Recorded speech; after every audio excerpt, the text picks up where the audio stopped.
This recorded lecture will be going over Chapter 32, Complementary Health Approaches, in the Fundamentals textbook.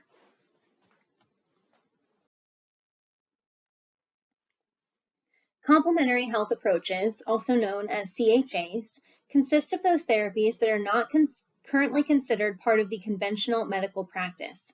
These approaches can be either in conjunction with or in place of conventional medical treatment. In recent decades, the use of CHAs has increased significantly. Many people cite the impersonal approach and they focus on the cure rather than prevention found in standard Western medicine as the primary reason that they sought a complementary health practitioner. Many CHAs can be expensive and are frequently not covered by insurance. The National Institutes of Health's National Center for Complementary and Integrative Health, or the NCCIH, was established to undertake evidence-based research on the efficacy of various CHAs and to provide information for the public. Integrative medicine focuses on combining conventional and complementary interventions in a collaborative way. The NCCIH classifies complementary therapies into two main categories: mind and body interventions. These are a variety of techniques designed to enhance the mind's capacity to affect our body functions and symptoms. And natural products. This category contains several different products, such as herbs, vitamins, minerals, and probiotics. These can often be referred to as dietary supplements, and these are commonly found in nature. Some therapies will not fit into either of those categories. These therapies would include traditional healers, Ayurvedic medicine, traditional Chinese medicine, homeopathy, and naturopathy. Mind and body therapies will use a variety of techniques that are aimed at enhancing the mind's ability to affect our body. Acupuncture is a branch of traditional Chinese medicine. In this type of therapy, very fine needles are used to stimulate certain points on the body along lines that are called meridians. This is to increase or disperse the flow of energy. Acupressure is very similar to acupuncture, except that it uses pressure points rather than needles. This makes it a lower risk procedure. This can be effective in treating nausea and lower back pain or neck pain, as well as menstrual and labor pains. Yoga is a word derived from the Sanskrit meaning union. It's a spiritual practice. It combines exercise, controlled breathing, posture, and mental focus in order to bring about positive effects on your body and mind. Yoga is effective for regulating blood pressure, heart rate, increasing your circulation, aiding digestion, healing chronic back pain, and helping with other disorders. Yoga can be practiced for exercise and stress reduction without having any type of spiritual connotation. Chiropractic uses manipulation of the spine for symptomatic relief and improved body functioning by bringing the spinal components back into correct alignment, thereby decreasing or eliminating pain. Reflexology will use pressure points on the feet and sometimes on the palms and ears to relieve symptoms. Massage therapy will use soft tissue manipulation to improve health. This is also used to relieve muscle pain and promote comfort. Relaxation techniques are used to ease stress and are helpful for a variety of chronic illnesses, including headaches, irritable bowel syndrome, hypertension, arrhythmias, inflammatory bowel disease, and musculoskeletal pain. Imagery uses a visual stimulus to produce a particular physiologic change that can decrease stress or promote healing. It is useful in decreasing pain and anxiety, particularly for patients undergoing painful procedures such as a bone marrow aspiration. Meditation involves focusing the attention on a single repetitive stimulus, thereby decreasing awareness of all other stimuli. This alters consciousness and can bring a beneficial mind and body response. Meditation induces a restful state and it will lower the heart rate and respiratory rates. It can reduce anxiety and depression. It has been helpful for people with asthma, hypertension, diabetes, chronic pain, and other disorders like sleep disturbances. Meditation can also improve productivity and mood and reduce irritability. Biofeedback is a technique that trains the patient to lessen symptoms by learning to control particular internal physiologic processes that normally occur involuntarily, like heart rate or blood pressure. This has also been successful in managing pain and controlling panic attacks. The internal activity can be measured with electrodes, and this is shown either visually on a screen or as a sound. This gives the patient and the practitioner feedback about the internal workings of their body. The person, with practice, can then use this information to gain control over their involuntary activity. Mind and body interventions include therapies that use energy fields and are at the core of energy therapies. Biofield therapies are supposed to affect energy fields that surround and penetrate the human body. Examples of these energy therapies include Qigong, Reiki, and therapeutic touch. Qigong is a form of Chinese exercise stimulation therapy that seeks to improve health by redirecting mental focus, controlling breathing, improving coordination, and promoting relaxation. Qigong has been effective for many people in the management of chronic disease, such as fibromyalgia. Reiki stems from the Japanese word meaning universal life force energy. In this type of therapy, a practitioner acts as a conduit for healing energy that is then directed into the person's energy field or body. The practitioner channels energy to the person, and the person's body does the healing. Therapeutic touch is a technique used to alter body energy fields to restore natural healing powers. The practitioner's hands are passed over the patient to identify where any tensions or excessive energies are existing. Hypnotherapy is used to alter behavior, retrieve memories, and induce anesthesia. A hypnotic state is created in which suggestions are implanted and remain during the post-hypnotic period. Hypnotherapy has had moderate success in helping people quit smoking or lose weight, but it does not work on all people. Art therapy has proven helpful when a person has difficulty expressing their feelings verbally. Music therapy is beneficial for expression of feelings, reduction of stress and anxiety, enhancement of relaxation or distraction to aid in pain management. Dance therapy promotes recognition of feelings and awareness of the body. Humor has been proven to be helpful as a complementary treatment. It can speed up the course of healing and also decrease pain. On page 629 in the blue cultural considerations box under humor, nurses should be cautious about using humor because some humor can be considered disrespectful. It is important to understand how humor is viewed within the patient's culture before trying to be funny. Offering prayers to a higher power can help reduce stress, promote healing, and can slow disease. Research has shown that prayer can be effective in healing for some people.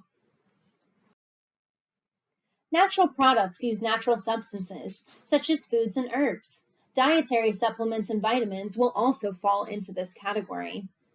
Herbal therapies are also known as phytotherapy or plant therapy. This is used by more than 70% of the world's population as a major form of treatment for disorders of the mind and body.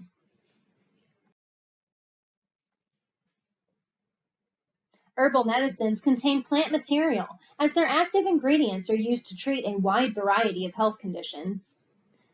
Many herbs are safe and effective, but others can be dangerous. Herbs can interact with various prescription drugs. Contraindications to taking an herb should be checked with your primary care provider and pharmacist before using. Not all herbs have been scientifically researched in the United States as far as their efficacy and safety. Increasing concerns about the cost of prescription drugs and their toxic side effects are causing many patients to turn to herbal remedies to treat their maladies. In addition to herbs, various dietary supplements are commonly used. On page 631 in the Cusin Consideration Safety, see the warning about ephedra. Ephedra, or Mao Huang, once a common ingredient in weight loss preparations, is a cardiac stimulant that can cause a variety of adverse side effects, including death. The U.S. Food and Drug Administration has banned the sale of weight loss products that contain ephedra, and patients should be counseled to stay away from that herb.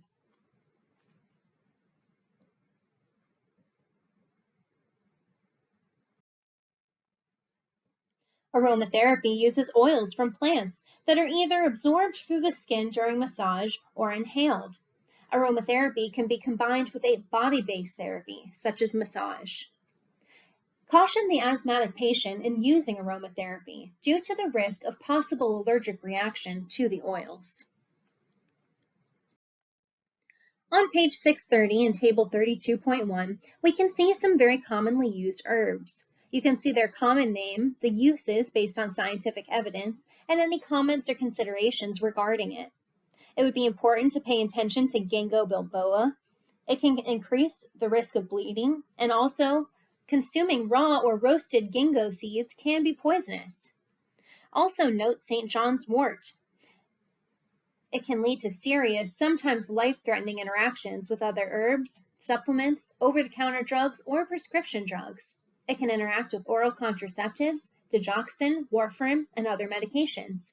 And it can lead to increased side effects when it's taken with other antidepressants.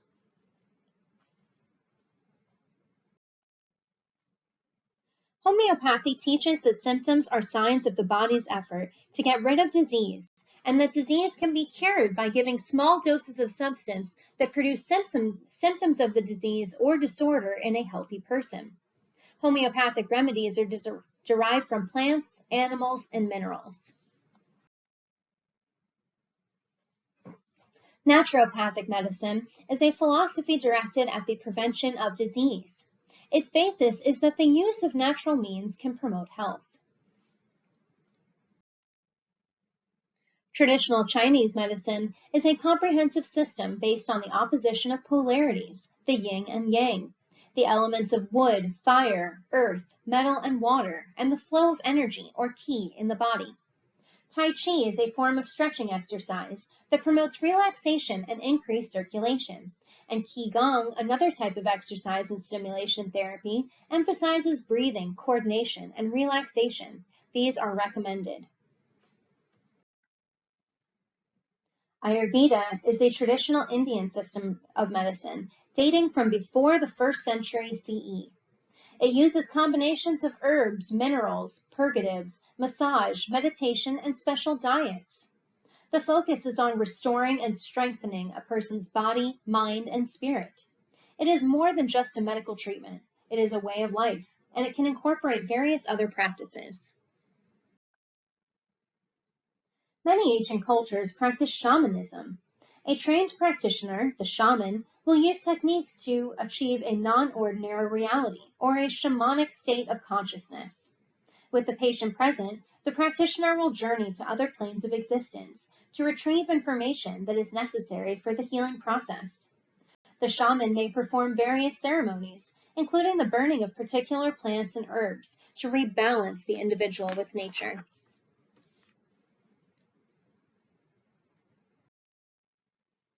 Folk medicine practices are seen in many cultures. In Mexico, it is called curanderismo. In this practice, illness is seen as an imbalance. Folk medicine combines many healing practices and is prevalent through Latin America. The curandero also treats the supernatural components.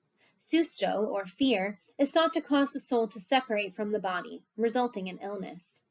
Mal de ojo, the evil eye, is generally thought to affect children and causes fever, irritability, headache, and weeping. Empacho is a gastrointestinal disorder, thought to be caused by a blockage in the stomach or intestine. Practitioners are believed to have a don, or God-given talent for specific healing, and they will usually specialize in treating those areas of illness related to their don. In American Indian medicine, healing herbs and ceremonies with a spiritual emphasis are used to treat healing patients. The therapies are based on the belief that spirit, mind, and emotions all interact with the environment. There are many forms of therapy. All these therapies are performed by highly trained medicine people. The patient can use mainstream medical therapies as well as the American Indian remedies. Nurses should be knowledgeable about various types of CHAs so that basic information can be given to patients if they ask. Always make efforts to incorporate the patient's beliefs and desires into the treatment plan, and whenever there is a question about safety, call the doctor. It is vital for healthcare providers to know whether patients are taking over-the-counter herbal or homeopathic substances, because these can interact with prescription medications, even leading to organ transplant rejection. Referrals to a specific practitioner are not necessarily part of the nurse's role, but you can and should explain the need and determine the educational background, qualifications, and certification of any practitioner before seeking services from them. When a patient is using any types of these therapies, the healthcare provider needs to be informed. Question your patients about the use of any complementary health therapies in a non-judgmental manner. It is not your place to encourage or discourage a patient's use of CHAs. Instead, guide the patient on where they can find information about this approach and how to choose a practitioner. The patient should find out how many treatments will be required, the cost of the treatment, and of course, the possible benefits. Strongly encourage a pre-transplant patient to self-educate and discuss herbal or natural products with their primary care doctor and pharmacist prior to consuming them. On page 632, see the purple box, Clinical Cues. Patients often do not discuss their use of complementary health approaches with their primary care providers. Some think that because what they're doing or taking is natural, that it doesn't interfere with their prescribed medicine. Others are instead afraid that the primary care provider will disapprove and insist that they will stop taking the CHA or using it and use a prescription medication instead. It's important for the nurse to assist the patient in understanding why it's so important for the primary care doctor to know what supplements and complementary treatments that they are using.